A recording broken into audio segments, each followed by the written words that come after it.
So was the idea of placing recess and all that testing stuff in the same one bill with schools of hope? Are you sort of daring the governor to veto it and saying you're going to be upsetting a lot of people if you veto this? No, that's the part of the process that you guys have been talking about the last few days. Is where House members are talking to House members, they're talking to Senate members and coming up with language that was agreed upon, that's been worked through the process, and trying to get the best possible product for the K-12 population. I think that is going to go down as one of the greatest K-12 bills in the history of the state of Florida. So much of that is not vetted. I mean, the best and brightest language alone is all new.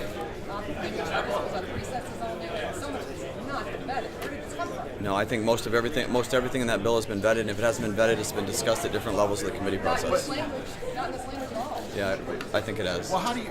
Teacher pay raises are talked about from general teacher pay raises are talked about every year. I've even had the public K-12 folks come and lobby us on this. But is this going to be the new way that you guys are basically going to take and put into conference boards that were never in the conference to begin with? I mean, that's a gigantic change in the process where you basically can say we can just plug any legislation anywhere along the way and stick it into a bill that has nothing to do with it that isn't on top of it. I think that the whole process has been very transparent. I think that these things have been going on for years. I think they went on last year. I think they went on the year before that, and they went on the year before that. But you're the one who promised the most transparent. And it is. It is. I think I've said it 1,000 times. It's the most open and transparent. Doesn't necessarily mean it's Okay, so tell me a time when now finally for the first time we list in our budget every single project. Finally, for the first time, projects were all known prior to the entry into conference. There was not one single late night addition to the conference in conference to the budget. These are things that have never taken place before in the history of Florida. But you've also done things like put every major education policy decision into a conforming bill at the last minute. Though we've done those things in the past. We've sat down with the Senate in the past and worked through those things. You guys bring up all the time about funding in conforming bills. We've done that in the past too. These are things that they're under Article 3. We have that right, and I've said it to you guys from the beginning. One of my biggest criticisms coming in as Speaker was we're the body closest to the people, the legislature, and what we're going to do is we're going to go out there and we're going to grab that authority. And so if the judiciary doesn't think that we have the right to impeach judges, we're going to impeach judges, and we did. If the executive is going to encroach upon our ability to oversee and have accountability, we're going to sue agencies, and we're going to win, and we did. And it's the same thing. We're going to utilize all of the available resources we have to protect the people of the state of Florida because we're the body closest to them. And the governor has that exact same. He has a lane. The judiciary has a lane. The House and Senate have a lane.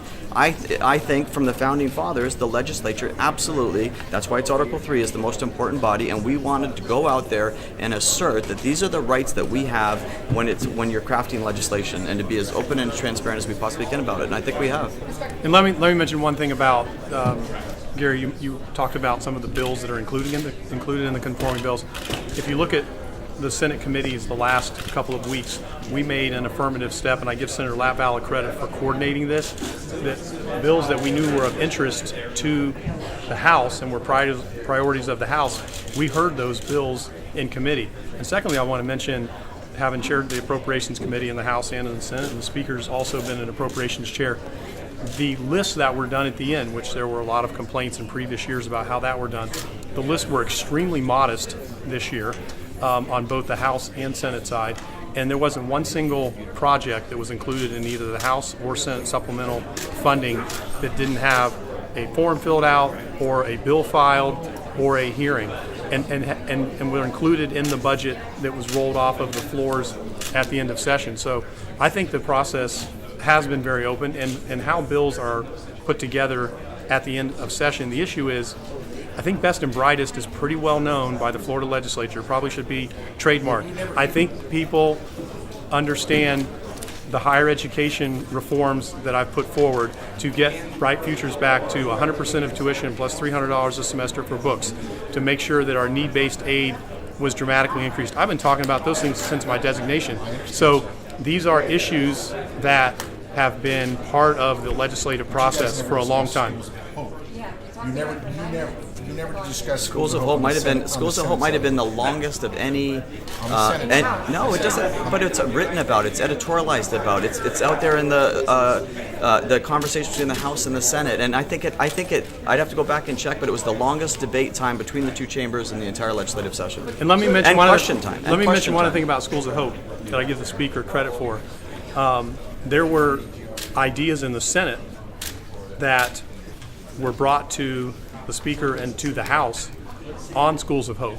And even though the House had made a priority for K-12 and through Schools of Hope and through charter schools, and the Senate had made a priority our colleges and universities, the Speaker was very open and receptive to ideas from the Senate on how to make Schools of Hope better. And there are actual reforms and changes and revisions to that proposal that are in his bill. Conversely, there were some ideas that the House had in higher education, which they had House members that came to see me and talk to me and talk to senators to say, maybe we should have more time for something to take effect. Maybe we should do something else differently, and those changes were incorporated. So in terms of actual ideas and the things that matter to people, which is, can my daughter or son afford to go to college? I think that by all means and by all measures that the actual bills, these conforming bills that are done, reflect a broad consensus of the legislature, and I think that we will be able to show that when they pass, hopefully, out on Monday. I wonder, Senator, if you feel like, did the Senate come in with a more modest agenda when it comes to trying to disrupt the status quo? It seems like the Senate has accepted a lot of these policy changes from the House. Some of them pretty dramatically different. No, I think it's been equal. You want to talk about disruptive policy? Try Senate Bill 10. Senate Bill 10 has been talked about for 2 decades. Talk, study, talk more, go to conferences, roll out ideas, put things in 2028, way down the road. And this legislature said, no, we're going to fund and plan for and organize Southern storage, 100 to 120 billion gallons of storage south of the lake. You know that people said it was never going to be done. I remember reading articles at the beginning of session. The thing was put on life support 5 times in blogs, and we continued to work to get it done. So that was an enormous priority that we were able to convince our friends in the House to do. With regard to higher education, I said that we would try to have $1 billion in new funding over 2 years. We're at about $590 million in higher education funding, which was very dramatic. The way we've changed Bright Futures, the way we've changed all of the programs to make sure we have a 4-year graduation rate now, that universities and colleges have a 2-year, but the universities will be held to this 4-year standard. So we've done dramatic things on both sides, and I give the Speaker credit for wanting to make transformational changes in K-12. We wanted to make transformational changes on environmental policy, which has been achieved, and also in higher education. So I think when you look at the score sheet, that there were equal accomplishments by both the House and the Senate on items that were extremely difficult to pass. Sir, I want to take you back to the previous thing you were talking about with exchange of ideas on the higher ed and the pre-K policies. You mentioned that both of you guys incorporated the ideas of the other chamber, but isn't the better way to do that to have a bill that goes through both chambers? We had bills that were filed on many of these issues. We had committees consider it, and as I said, thanks to the work of Senator Latvala, we took bills that we knew would possibly be going into a conforming bill at the end of session, and we put them up in committee and we had them heard. When you look at what's contained in the higher ed proposal and in the K-12 proposal, you don't read down the list and say, oh, I never heard of the recess bill. We've all heard about the recess bill. We've all heard about my effort to get us to have national elite destination universities. We've heard about the Speaker talking about not having students that are trapped in low-performing schools and wanting to expand programs like the SEED program and like the program in Jacksonville. So these are all ideas that have been discussed, and I actually think by doing it as part of the budget process, more senators were engaged. We had longer period of time to make changes, and they're now will be in front of the senators and the House members. They can be reviewed over the next 3 days, and then we'll debate them on Monday. There was one thing in the Senate. No, I'm going to add to, you guys say it's a House bill or a Senate bill, as the President pointed out. I don't know at this point. I'd say half of the K-12 bill is language that was from Senator Flores. Senator Simmons. A ton of the language regarding the wraparound services was working with our colleagues across the aisle, Representative Lee, Representative Chevron Jones.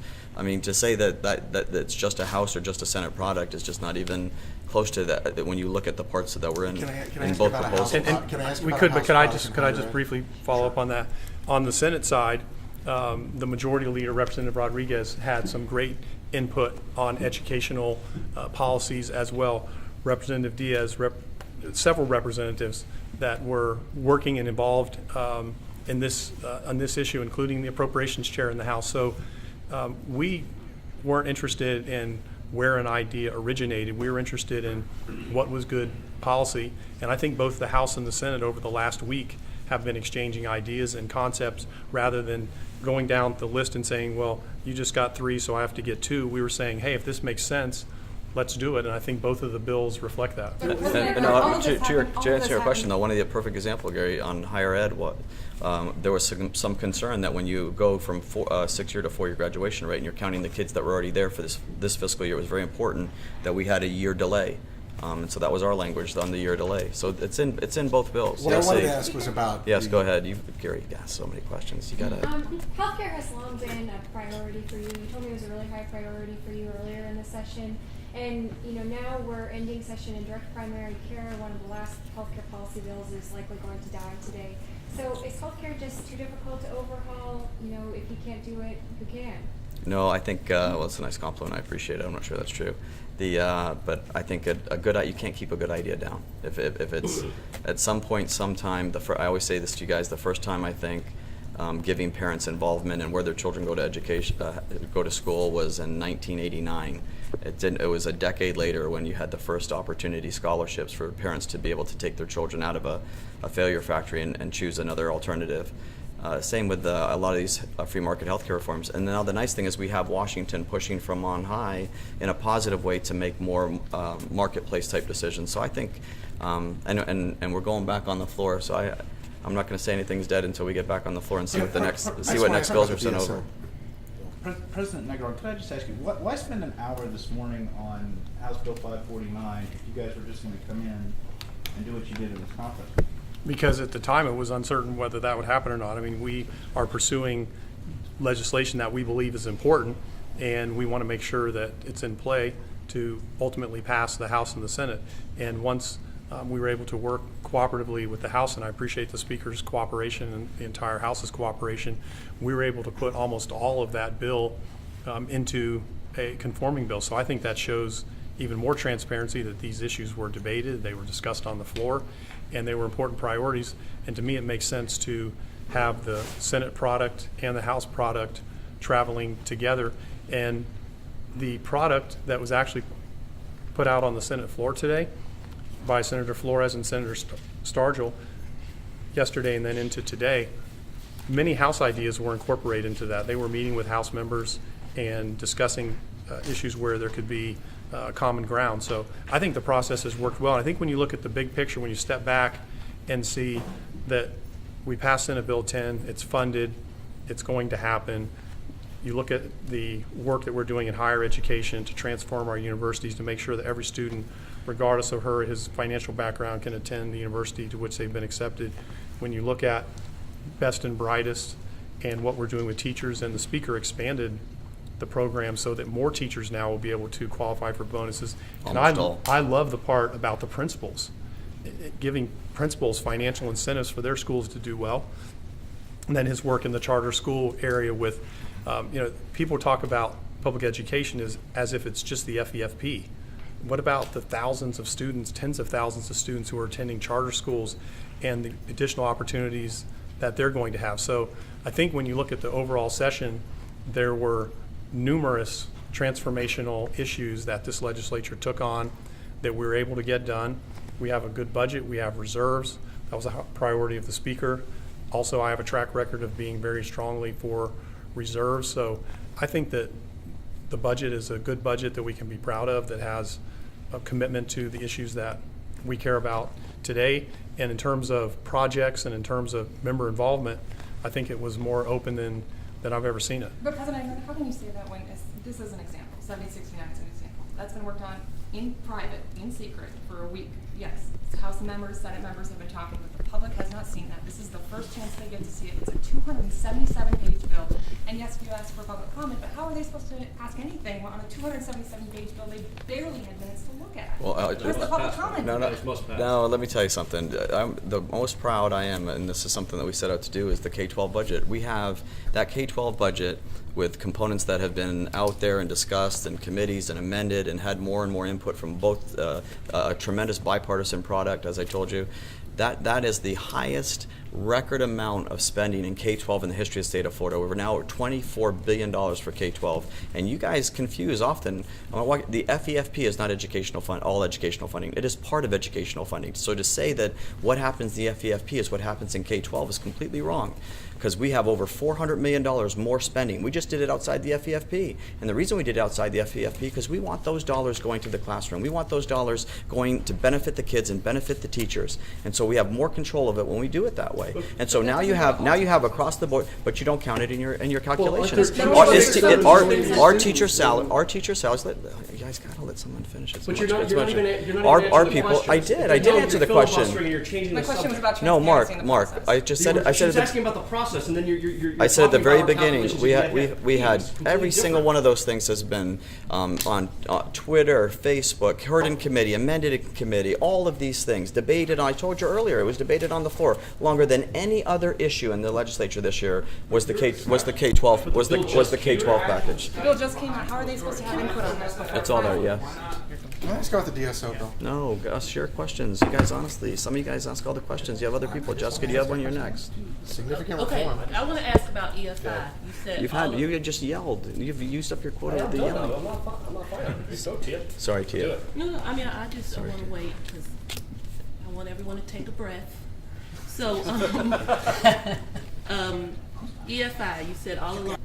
What changed your mind? The only thing that is different in the bill from what we passed off the House floor is the what was left, the corpus of EFI that was left, was moved to the Department of Economic Opportunity. And at that point, in the conversations and discussions with senators, it was important that instead of making what was left transfer to DEO, just leave that corpus there. But everything else that was in our bill, including the eradication of the funds and the programs, is all in the conforming bill. So we're really proud about that There's bill. $16 million, right? Yeah, but we keep in mind, when we moved all that stuff over there, we left a lot of stuff in EFI. We left the Sports Foundation. There's a lot, that corpus is still there. So those are the fundings. We left some base funding. All of those things were still there. You had a significant change to the direct support organizations in your bill that came out for the House floor, and including opening up all their records. You all came back off that position considerably. Why? I just think that in working with the Senate, we got to a position that has the greatest accountability for DSO organizations in the history of the state. So yeah, is it where we wanted to go? We'd like to go even further. But to move that along to the extent that we have and to have that accountability for the first time, Gary, is something that's remarkable. Can I ask you guys something non-budget related? No, it is. No, they used to be open. The fentanyl bill. I think that nobody at this point would disagree that fentanyl is a massive problem and it's very dangerous. But what's the problem with giving judges a little bit of discretion to handle sentencing in instances where somebody maybe has a pill that they didn't realize was fentanyl? What's so bad about that?